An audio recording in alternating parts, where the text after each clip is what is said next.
In this video, GM has a disastrous quarter, Tesla flexes their Gigafactory in Berlin with an epic drone fly-through to recruit talent, and yet another super bullish note from Morgan Stanley on Tesla, who, in addition to admitting many in their social and or professional circle are morons, more on that later, share more thoughts on Tesla's unassailable lead and why everything has changed for Tesla for the better in the last 6 weeks. So let's get into it. Hey guys, thanks for watching. If you enjoy these videos, there's a bunch of ways you can support the channel, access exclusive content and perks, and get some free stocks and crypto. Check out the links in the pinned comment below. You can get 2 free stocks with WeBull, a free stock with Stake, free Bitcoin with Coinbase, and free Bitcoin with BlockFi, and the BlockFi Bitcoin Rewards credit card. You can also pick up some Tesla, Elon, and investment themed merch in the merch store. If you want to take it to the next level, join thousands of members on Patreon to gain exclusive access to over 100 Q&A videos, loads of exclusive content, exclusive access to my up-to-date 10-year Tesla stock price targets, and even access my Tesla valuation model at the investor support level and above. So check out the links in the pinned comment below, and thanks for your support. First up, Tesla stock closing today, a little under $1,100 per share, up just over 0.5%. For a little bit of perspective and context, over the last month, Tesla stock up well over 20%, and since bottoming out at its low closing price of $766,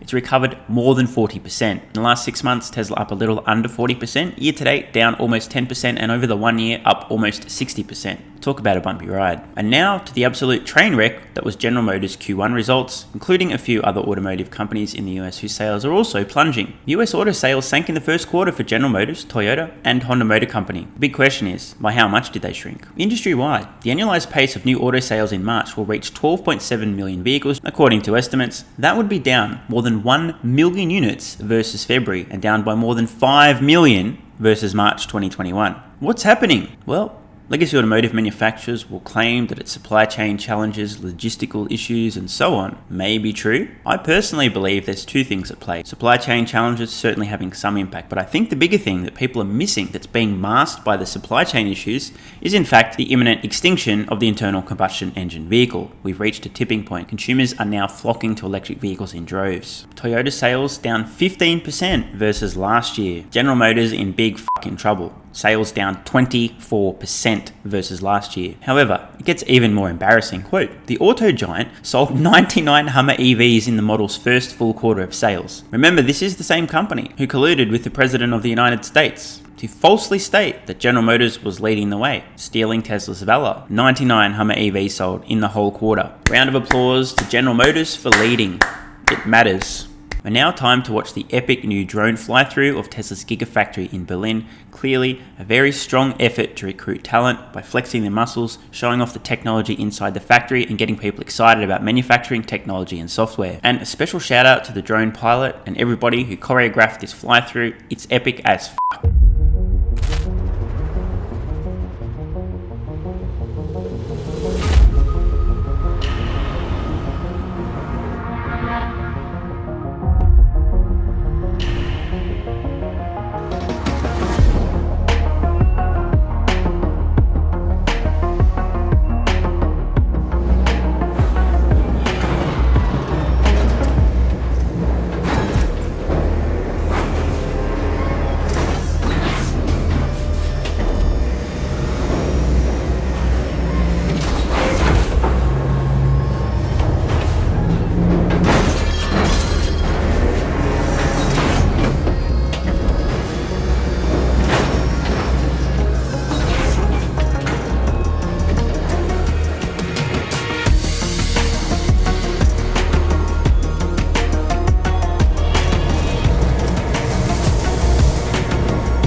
epic, right? And now yet another research note from Morgan Stanley on Tesla. This is about the 10 millionth in the last few days. Not even kidding, maybe slightly. The ultimate battery capex play, still a $1,300 per share price target. Got a funny feeling, probably in the next 6 months, this is going north. Let's read what they've got to say. Throughout history, war and inflation have driven innovation. Events in Europe have highlighted the inextricable link between energy security and national security. This is actually a really valid point. I think prior to this conflict, and I'm guilty as well, energy security and national security weren't discussions being had widely. They are now. Switching nearly 600 quadrillion BTUs, by the way, if you don't know British thermal units, switching nearly 600 quadrillion BTUs of global energy consumption from molecular to renewable sources may require tens of terawatt hours of batteries. This is accurate. Anyone know any companies that make batteries at scale? Let me know in the comments below. Yet the global battery supply chain is arguably less secure than the global oil and gas supply chain. This is absolutely true. The total addressable market for the global storage market is everywhere energy is generated, everywhere it is used, everything that moves. Is there a bigger total addressable market than this? Now, just want to take a moment here because A, important question, and B, I think the only total addressable market that's bigger than this is the global labor market. Shout out to the Tesla bot, the conversation for another day. Penny really seems to be starting to drop from Morgan Stanley though. I mean, again, let's read this one more time. Let the implications sink in. The total addressable market for the global storage market is everywhere energy is generated, everywhere it is used, and everything that moves. I mean, the total addressable market is everything, everything, everything. Oh, is that all? Tesla combines pricing power, supply chain visibility, capital access, and a business model focused on improving energy efficiency. Spot on. More work to do here, but if we had to pick a round number of how much must be spent through 2040 to re-architect the upstream supply chain, midstream manufacturing and refining, and downstream infrastructure for the global renewable battery ecosystem, it would be on the order of $50 trillion. That's trillion with a T. This is a seriously enormous number. While such a number may seem daunting, it's roughly equivalent to 2% of annual GDP spent per year for 20 years accumulated. Much of this expenditure would have needed to be made anyway, so there is a self-funding and redistribution element to this figure. We reckon less than 1% of this figure has already been spent, in other words, less than $500 billion, and far less than 5% of this figure has even been allocated in corporate capex plans and government budgets, less than 2.5 trillion. In other words, there's going to be a shitload of spending, especially on things like, I don't know, batteries and cars that run on batteries. Anyone know any companies that make those things? Might invest in their stock. More than cars, Tesla is a renewable energy onshore infrastructure powerhouse. Bit of a mouthful, but accurate. For those that argue, as many did at a dinner I attended last night, that Tesla is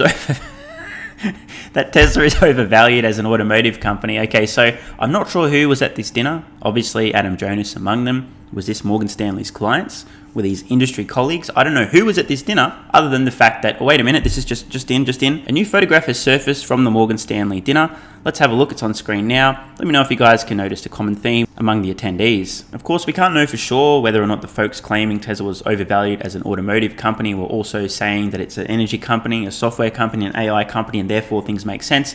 Or more likely, in my opinion, no evidence, but just a hunch I have, most of these folks were claiming that Tesla is just an automotive company, they're a car company, and therefore they're overvalued. Morgan Stanley going on to say that the argument about Tesla's valuation as a pure automotive company, well, there is some merit to that argument, but the company may be substantially undervalued in other ways that deserve exploration. No shit, Sherlock. We believe events over the past 6 weeks and catalysts over the next 6 months will materially shift, by the way, pay very close attention, will materially shift the narrative around what Tesla does, the markets they address, the growth profile, and the global and strategic implications of the ecosystem on which they sit atop. Let's talk about each of these points in more detail.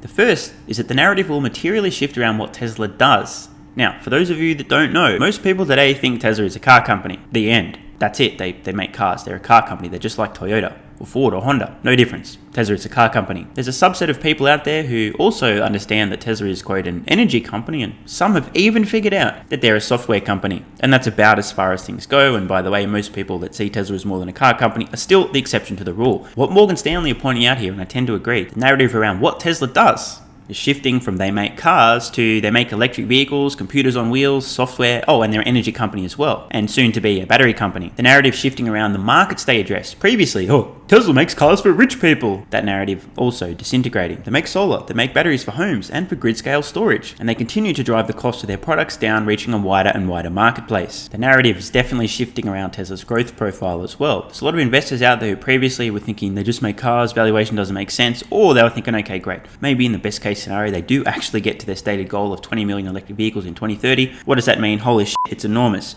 But now investors are starting to realize, hang on a minute, that's literally just the tip of the iceberg. There's home battery storage, there's home solar, there's grid scale solar, there's grid scale batteries, there's a software component, autonomy, artificial intelligence, the Tesla bot. In short, investors are starting to realize that the pie Tesla is going after and likely to take a large slice of is far, far, far bigger than they could have dreamed. Overall, Morgan Stanley making a lot of great points here. The narrative really is changing around Tesla, including what they do, the markets they address, the growth profile, and how truly dominant they are in this new world. Does anyone have any ideas what might happen to Tesla stock if, generally speaking, the consensus opinion, the narrative around the company, including what they do, the markets they address, the growth profile is exploding, becoming bigger, more lucrative, larger, more profitable, more money, more revenue, more? I have no idea what would happen. That's why I'm asking for your help. Please let me know in the comments below what might happen. Hope you guys and girls have enjoyed the video, and don't forget to join Patreon with the card in the corner or the link in the pinned comment to gain instant access to over 100 Q&A videos on every topic you can imagine, including a lot of stuff that will get me cancelled if I said it on YouTube,